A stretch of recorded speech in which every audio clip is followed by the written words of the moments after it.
오늘 하나님의 말씀 느헤미야 7장 6절에서 73절까지의 말씀입니다. 우리 한 목소리로 하나님의 말씀을 읽겠습니다.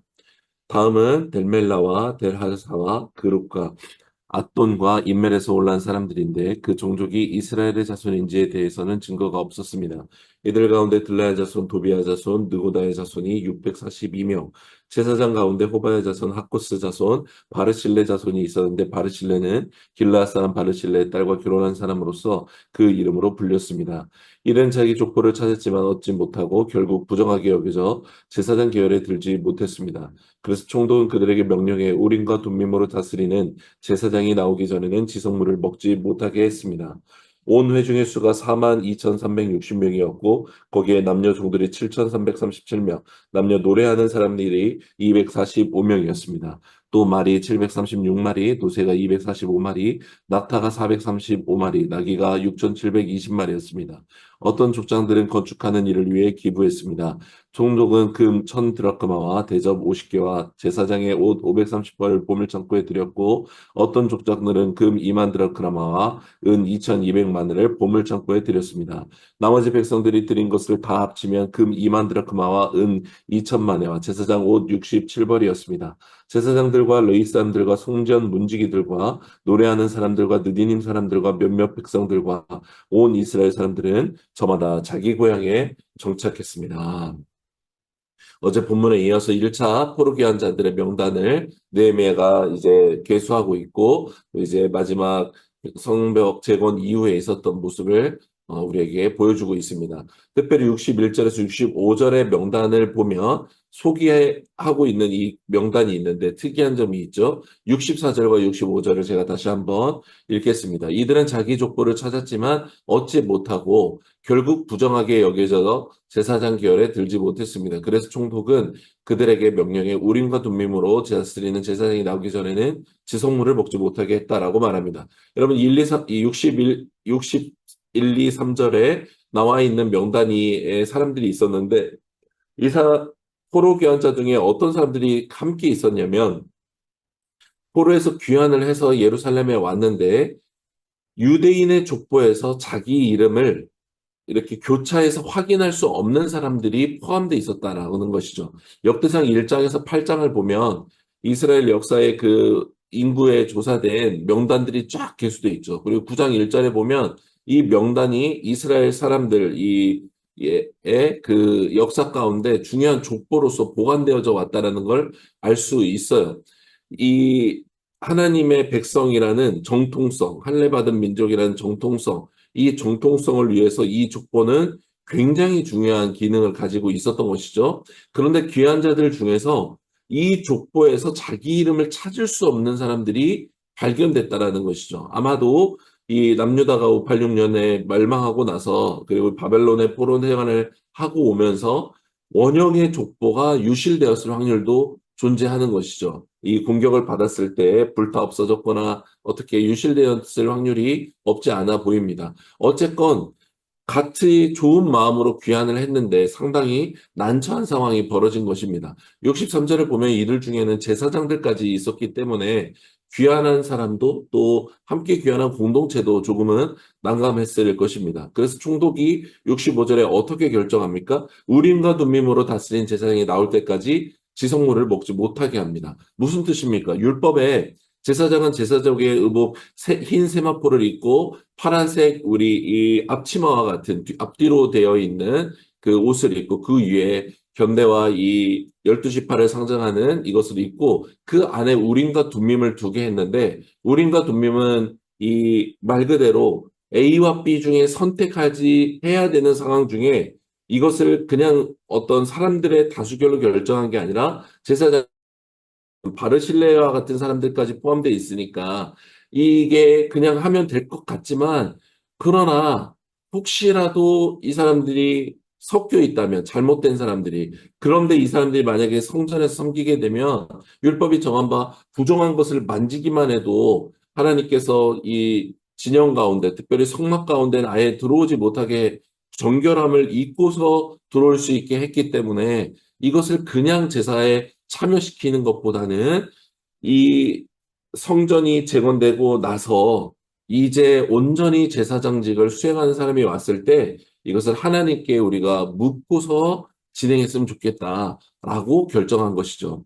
그리고 그 전까지 지성물을 먹지 못하겠다라고 한 것은 이들의 명단이 확인되기 전까지, 그리고 이 제사장이 이것을 판단하기 전까지는 이 성전에서 드리는 제사를 참여하고 참여하지 못하게 하고 이 거기에서 나오는 화목제물과 같이 함께 그것을 나누는 일들을 먹지 못하게 한 것을 의미합니다. 여러분, 이 장면을 보면 총독이 이 결정을 해가고 이거를 다 받아들였을 것인데 1차 포로기원 공동체가 얼마나 성전을 재건하고 그 재건된 성전에서 드려지는 제사, 곧 예배에 재건하는 것에 얼마나 특별한 마음이 있었는지를 알 수 있어요. 이들은 율법이 정한 바 이 부정하게 예배가 치러질 것에 대한 두려움 때문에 혹시라도 있을 수 있는 문제를 제거하기 원했던 것이죠. 이들이 나라가 멸망했던 이유, 그리고 포로에서 귀환해 성전을 재건하면서 다른 어떤 것보다 어떤 위험성이 있거나 이런 리스크가 있는 것들을 다 없애길 원했던 것입니다. 그래서 포로기한 공동체가 성전을 재건하고 예배를 회복하는 것에 굉장히 주의 깊게 접근하고 있는 것을 볼 수 있는 장면이기도 한 것이죠. 그렇게 66절을 보면 이제 1차 귀환 전체 인원을 계수하고 있습니다. 근데 그 인원 중에 좀 67절을 보면 노예만 7,337명, 그리고 노래하는 사람이 245명이 짓게 됩니다. 뒤에 헌금하는 그 부자들의 내용도 보면 알 수 있지만 노예만 7,337명이 함께 귀환했다라는 거예요. 그 전체 인원이 4만 명대에 이르는데 노예만 7,337명이라는 것은 상당히 높은 이 퍼센트로 함께 온 것입니다. 그리고 노래하는 사람, 여기에 이 사람들은 그 성전에서 성가대로 구별되었던 그 사람들이 아니라 개인의 그 유흥을 위해서 전문적으로 가수처럼 노래하는 사람들을 의미하는 인원인데 이들까지도 왔다는 거예요. 그리고 68절을 보면 이 사람들이 가져왔던 가축들까지 집계가 되죠. 당시 가축들은 다 재산에 포함되니까. 근데 말이 736마리, 그리고 나귀가 6,720마리라고 했어요. 당시에 대부분 부자들은 말을 탔고, 이 가난한 사람들은 나귀를 탔다고 합니다. 그러면 이거를 우리가 종합해 보면 노예만 7,337명에 부자들이 타는 말이 736명이었다는 걸 보면 놀랍게도 바벨론에서 식민지 생활을 하고 마치고 돌아온 사람들로서는 상상하기 힘들 정도로 사실은 부자가 되어서 귀환하고 있다는 것을 보여줍니다.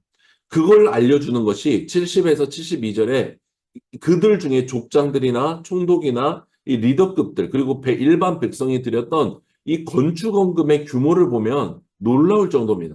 이들이 헌금한 금의 총 무게를 환산하면 514kg 정도였고 은이 약 3,000kg에 해당하는 정도였어요. 엄청나게 큰 규모의 헌금을 한 것인데 여러분, 이걸 우리가 종합해 보면 어떤 걸 알 수 있냐면요. 예레미야가 예언할 때 하나님이 분명히 말씀하시죠. 너희가 바벨론의 포로로 가는 게 내 뜻이고 오히려 거기에서 잘 정착해서 잘 살아라. 그리고 내가 너희를 다시 돌아오게 하고 회복시키겠다라고 말씀하셨는데 실제로 이들이 바벨론의 포로로 끌려가서 지냈고 페르시아에 의해서 이제 돌아오게 되는데 그들이 실제로 거기에서 지내는 수십 년의 세월 동안 하나님의 말씀 그대로 잘 먹고 잘 살 수 있도록 하나님이 보호해 주셨다는 것을 반증하는 거예요. 페르시아에 있던 재산을 정리해서 돌아왔을 텐데 여러분, 그냥 보통 노예나 식민 생활을 한 사람들이라고는 상상할 수 없을 정도로 하나님께서 부욕해 하신 것입니다. 여러분, 그리고 이 장면을 그대로 수백 년 전 출애굽할 때의 모습으로 돌아가면 놀랍게도 평행을 이루고 있는 것입니다. 이 바벨론 포로에서 귀환하는 것은 제2의 출애굽 사건이라는 것이 여기서도 반증이 되는 것이죠. 하나님께서 야곱의 70명 가족이 굶어 죽을 위기에 요셉이 있는 이집트로 옮겼고 400년이 지나 수백만 명에 이르는 민족을 이루게 하셨고 그리고 10가지 재앙 이후에 그 성을 떠나갈 때 하나님 명령하신 대로 그 원주민 사람, 이집트 사람들한테 은금 패물을 받게 하시잖아요. 그리고 그 돈을 가지고 그래도 이런 예물을 가지고 출애굽할 수 있게 해주셨고, 성막을 지을 때 이들이 기꺼이 자신들이 가지고 있던 은금패물과 뭐 여자들이 거울까지 또 여러 가지 옷감과 이런 귀한 것들을 다 드렸잖아요. 그런 것과 같이 오늘 70절, 71절, 72절에 똑같은 형태의 평행을 이루는 헌금을 드렸다라는 것입니다. 이들이 드렸던 이 헌금, 자기들이 당장 그 귀환한 땅이 폐허였기 때문에 쥐고 있어야 더 예를 들면 생존에 도움이 되는데 기꺼이 이들이 성전 건축 헌금을 위해서 이것을 드렸다는 것이죠. 여러분, 우리가 이것을 통해 보면 하나님과 언약을 맺은 하나님의 백성은 그것이 그들이 나라가 멸망해 포로로 끌려간 곳이라 할지라도 하나님이 그곳에서 살게 해주신다는 것입니다. 당장의 현실을 생각하면 포로에 불과하고 신세가 처량할 것입니다. 억울한 일도 있고 조롱당하는 일도 있을 것입니다. 그러나 여러분, 하나님과 함께하고 있는 나의 인생을 생각하면 그 인생의 여정 또한 하나님이 함께 하신다는 것입니다. 그 길이 당연히 행복하지만은 않을 수 있고 어려움도 있을 것입니다. 그러나 그런 모든 상황 가운데 인내하고 승리할 수 있는 이유는 무엇입니까? 하늘의 하나님, 모든 만물을 창조하신 이 하나님께서 나를 사랑하사 나를 위해 죽으시고 부활하셔서 지금도 나와 함께 하신다는 이 믿음이 있으면 그곳이 포로 생활이건 억울한 일을 당하고 있는 상황이건 고통 중에 있건 그래도 견딜 수 있고 하나님께 탄원할 수 있고 하나님을 의지할 수 있다는 것입니다. 여러분 그렇게 그 고통의 시간을 지나는 터널을 지날 때 하나님께서 우리를 그래도 먹이시고 입히시고 심지어 부욕케까지 하시는 놀라운 은혜를 베푸신다는 것을 우리는 알 수 있는 것입니다. 누군가에게는 아부다비에서 지금 지내는 시간이 행복한 시간이기도 하지만 또 누군가에게는 굉장히 외롭고 고통스러운 시간이기도 합니다. 그러나 여러분, 그 누구라 할지라도 하나님과 함께하는 사람이 되면 아부다비든 한국이든 여러분 부자이건 어려움 중에 있건 아무 상관이 없는 것입니다. 주님이 함께 하시는데 그것이 무엇은 문제가 되겠습니까? 그리고 주님은 그렇게 포로로 살아남아야 되는 땅에서라도 육의 필요를 채우실 뿐만 아니라 부욕케 하셨다는 것. 우리가 이것을 믿음으로 아부다비의 삶을 허락하신 하나님과 동행하는 인생을 살게 되기를 원합니다. 마지막 73절에 이렇게 말씀하죠. 제사장들과 레위 사람들과 성전 문지기들과 노래하는 사람들과 느님 사람들과 몇몇 백성들과 온 사람들은 저마다 자기 고향에 정착했다라고 말해요. 이제 다 이 성전과 성벽을 재건했기 때문에 예루살렘 성, 그 썰렁한 성에도 좀 살았으면 좋겠는데 왔던 사람들이 자기들의 집, 자기들의 고향을 찾아 떠나갔다라고 말합니다. 당연히 이들도 자기들이 원래 살았던 집을 또 그 지역을 또 보수하고 거기에서 이제 사는 것이 의미가 있었기 때문에 돌아갔을 거예요. 그렇지만 이 말씀의 이면을 우리가 조금 상상해 보자면 여러분 하나님의 영광이 있었던 곳. 그래서 하나님을 예배하는 찬양의 소리, 다윗 때 24시간 성전으로부터 하나님을 찬양하는 소리가 선포되어지는 그 예루살렘 성의 회복을 바라보게 하는 말씀인 것 같습니다.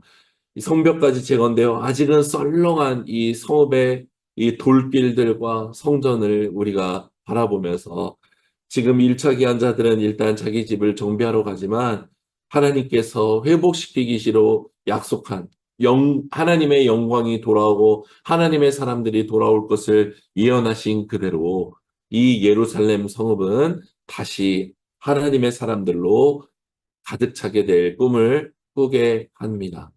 여러분, 사람이 그 일을 행하는 것은 아니죠. 1차 귀환자들은 수고했고 헌신했으며 이제 자기 집으로 돌아가 또 때가 되고 예배할 때가 되면 그때마다 예루살렘 성전에 들어올 것입니다. 이 성을 채우고 다시 회복시키는 것은 1차 귀환자들이 다 할 수 있는 것은 아닌 것이죠. 하나님이 그 일을 행하십니다. 사람은 하나님이 주신 사명에 반응할 뿐이고 순종할 것 뿐인 것입니다.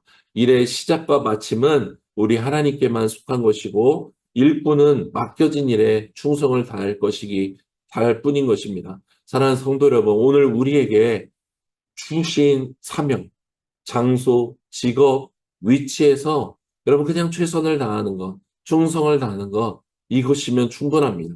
일의 결과와 어떤 열매들이 내가 원하는 것이 되지 않는다 할지라도 여러분 하나님께 맡겨드리는 것 그것이야말로 진짜 충성을 다하는 일뿐이지 않겠습니까? 나는 다 알 수 없지만 주님은 우리의 신실한 삶을 통해 그곳으로 영광 받으시고 하나님은 하나님의 일을 행해 주실 것입니다. 때로 바벨론 포로와 같이 고통스러운 환경에 처한다고 느낄지라도 그럼 낙심하지 마십시오. 오늘 포로교환 공동체처럼 하나님은 포로된 중에서도 살아갈 힘과 복을 더해 주시는 분이십니다. 이 하나님을 믿는 믿음으로 오늘 우리 하나님과 동행하는 삶을 살아가는 저와 여러분 되기를 간절히 소망합니다.